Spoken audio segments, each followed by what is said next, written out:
All right, everybody, we're sitting here in City Winery with John Ondrasik and Five for Fighting, and I'm really happy to catch up with him again. He was on last year on our Salty's Live podcast. So, John, good to see you again, my friend. Yeah, buddy. It's a pleasure. Thanks for having me. So we were really excited that you were coming back to Atlanta, and wanted to sit down and talk to you and just tell everybody kind of what you've been up to and, you know, what's new. The quartet will be here tonight, which is amazing. I was looking up the artists that are behind this. It's just the collabs you do to me are really neat, you know. So, well, thank you. It's always fun to be in Atlanta. Yeah, we went to Ted's Montana Grill last night. Yeah, and then we went again for lunch. Hey, you liked it? You like that bison? Huh? I love the bison. Got the haircut today. So it's always great to be in the South. But yeah, we're kind of 2/3 of our way through this string quartet tour, and it's just a blast. I mean, these players are world-class players, as you mentioned. Tony winning, just prodigy player. So every night's a great experience. Yeah, it's so neat. And I know you guys in August you kick off with Vertical Horizon. Yeah, and you were telling a little bit about that when you first started, you were touring with those guys. Yeah. So. Yeah, no, my first tour was opening for Vertical Horizon, and first time I ever saw a tour bus. They gave me the first tour of a tour bus, and it was a lot of fun. And at the time, their bass player was a guy named Sean Hurley, who would do this huge bass toss at the end of the show. He throws bass all the way across the stage, and it was very cool. And his tech caught it every night. And now Sean plays with us, so in a way, it'll be putting us all back together again. And certainly those songs still resonate. 20-some years later. And Matt's a great guy, so we can't wait. Yeah, that's awesome. I was telling you on the way down. I mean, obviously Superman. Everyone knows that song, but I was listening to 100 Years, and at a point where I'm at in my life, you pass a half a century, just the lyrics that you write and the emotions that it brings out and kind of the mortality of your humanness and what's coming. I mean, it was just, it's amazing just kind of the lyrics that you've kind of created, because it really does bring us back to think a little deeper, I think. Well, I just turned 60 this year. Oh, my God. So, according to the song, suddenly I'm wise. Yeah. I wrote 100 Years. I was in the top of the second verse, 33, family on my mind, little kid. Then went through the midlife crisis verse, got that right.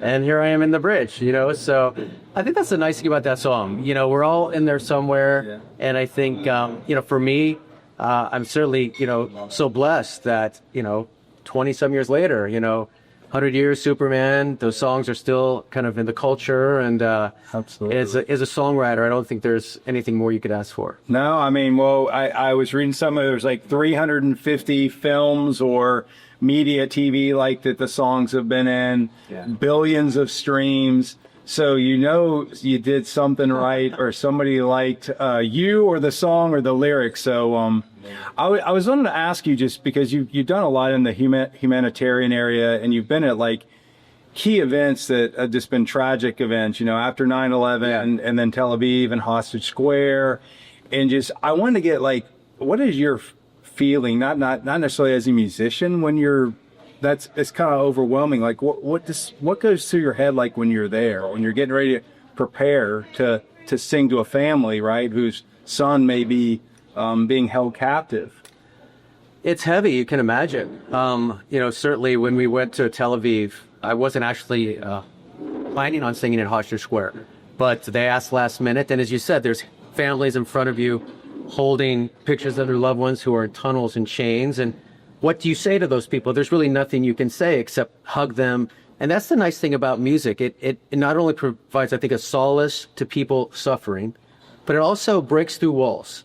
And people who may not be willing to listen to a point of view, they may listen through a song. We just did this new version of Superman for Alona OL, a hostage in Gaza. And I'm very glad that it is kind of impacted globally, to give people a human element of, these are innocent people that were captured at a concert and have been in chains for 2 years. The guy turned 22, 23 years old. And when I went to Israel, my son was with me. And we sat in those meetings with the hostage families, and I couldn't stop thinking about, that could be me. I could be sitting there and it could be my son. So to use these songs to kind of raise awareness for causes and shine the light where it belongs, to me, that's probably what I'm grateful for the most. And certainly redoing Superman, I was honored to do that. Yeah, it's amazing. I think like it's so neat as a music lover to listen. I mean, I don't you may know or you may not know, but the impact of those songs and what it means to each individual, not like in the case where it might be extreme like that, but just people, like I said, driving down here, listening to 100 Years, I'm like, wow, like this song is so like relatable to just humanity and where everyone's going to go through it. It was awesome. So I'm fanboying you right now. Well, you know, we all have those songs, right? You know, we have those songs that mark our memories. Yeah. You know, I have those songs. You know, whenever I hear 3 Times a Lady, I like kind of start shaking because it was my first breakup song. I have PTSD. Thank you, Lionel Richie. But you know, first dances, relationships. Yeah. And it's nice to have a couple of those songs that do mark people's lives. You know, I hear, you know, Elton John, Your Song, you know, I remember where I was, you know, Every Breath You Take, you know, go down the list. So that's the beautiful thing about music. Yeah. It kind of does mark our lives. And when we hear a song, it brings us back. And maybe it's a very poignant time in our life and that will stick with us our whole lives. Absolutely. Like, so where do you see yourself in like 15 years from now? What do you want to be doing the same thing? What do you want to be doing? So you'll be 75. What do you want to be doing 15 years from now? Well, you know, my dad's 86. He still runs the family business. Yeah, he still runs a family business. He gets up every day and goes to work. That's awesome. And I think that's why he's so vibrant and has the vitality he does. So I don't see myself ever retiring. I've certainly changed the way I do it. I don't wake up and try to write a hit song. I write a song that I think is meaningful to me. And it's kind of at a nice place in my life where I have the freedom to do what I want to do and not do what I have to do. Right. But I love singing. I love audiences. I love writing. I love that kind of dynamic of starting with nothing and then you have this thing and then maybe people find something in it.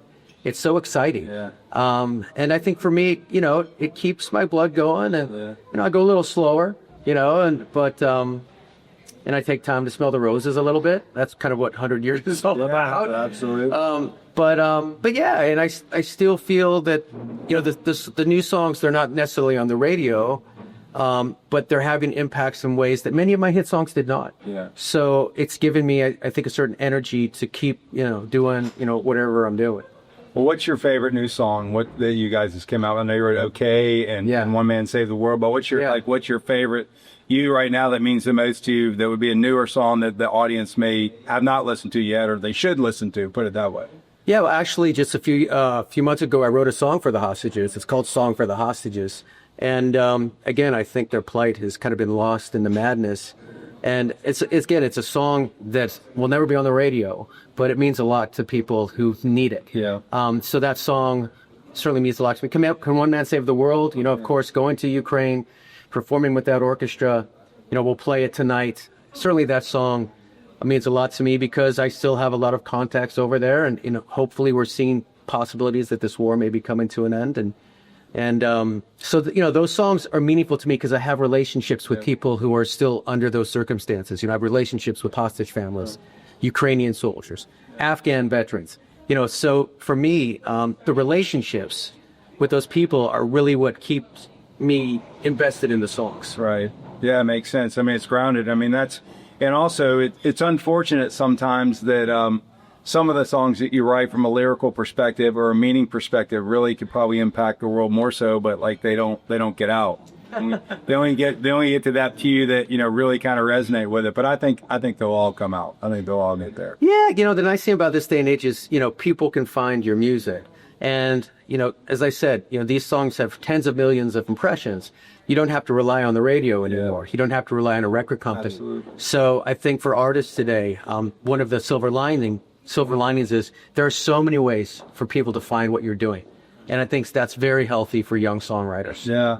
I was telling you, when we first talked a year ago, I was telling you about Band Groupies and how we were going to do this thing, and we just launched it. And I kind of feel like, you know, when you launch something like that, you kind of feel like a young brand or an independent musician, you know what they're going through. You're like, hey, look at me.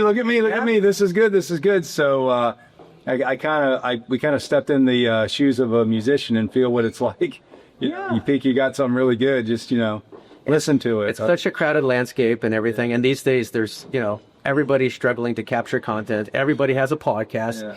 But I also think it's very exciting to be in the live music space. because with AI and technology, there's only two things left that I think have kind of the live capture of audiences. That's music and sports, right? We still watch live sports. And so far, there hasn't been a robot that can come up on a stage and sing a song. Now, maybe there will be, but I think live music and connecting fans with not only bands that they love, but bands that perhaps they're not aware of, is huge. Yeah. And Band Groupies, I think, is fantastic. And congratulations on your start. And I think you'll have a lot of success because it is kind of, as I said, kind of one of the last bastions of community. Right. And it's exploded. It's, ever since COVID, as you know, it's really exploded because I think not only audiences, but we as musicians have a deeper gratitude for this experience. We don't take it for granted anymore. And I think that will continue. Yeah, and I think we had Will Mosley on. He was a young up-and-coming singer, country singer, and he was saying, you know, we were talking about all the bad things that happened in COVID, and he made a comment. He's like, well, actually, it gave me a lot of time to write songs and improve my trade, so some good came out of all that mess, you know, after all. But, well, we really greatly appreciate you giving us the time, and it's always good to see you. And, I mean, I know that you're going to continue to do amazing things, and we're a definite fan. So I know you've got also, do you want to call out any of your next cities you're going to be so people know? So we're at the City Winery here in Atlanta. At the Ponce Market. John's been traveling in. We both walked in, and he's just got off the plane. So, where can they get out and see you guys? Well, you know, we only got a few shows left on this tour. You know, we're going to South Carolina, then Pittsburgh, then Annapolis, and then DC. But again, we'll be out in August with Vertical Horizon in the South and the Midwest, and then next fall we'll be out again with the String Quartet, probably on the West Coast. But yeah, everything's up at fiveforfighting.com, and we also have the Music Matters Challenge. Yes, please. Yeah, please tell everybody, because we talked a little about that last year, but let's tell everybody about that. Just very quickly, it's a project I've launched with the Tallman Foundation to bring a music teacher to every single school. That's amazing. And what it is we have this Music Matters Challenge where people can upload videos of themselves, you know, talking about a mentor, a music teacher that mattered to them, and also sing or play a little bit of our song, Let Music Fill My World, that I wrote with some inner city kids in Chicago. And through that effort, we've already supplied a teacher in Farragut Academy in Chicago, full-time teacher, 3 years, $300,000 salary. Wow. And if you talk to that principal, he's like, there's a bright light that has come into the school.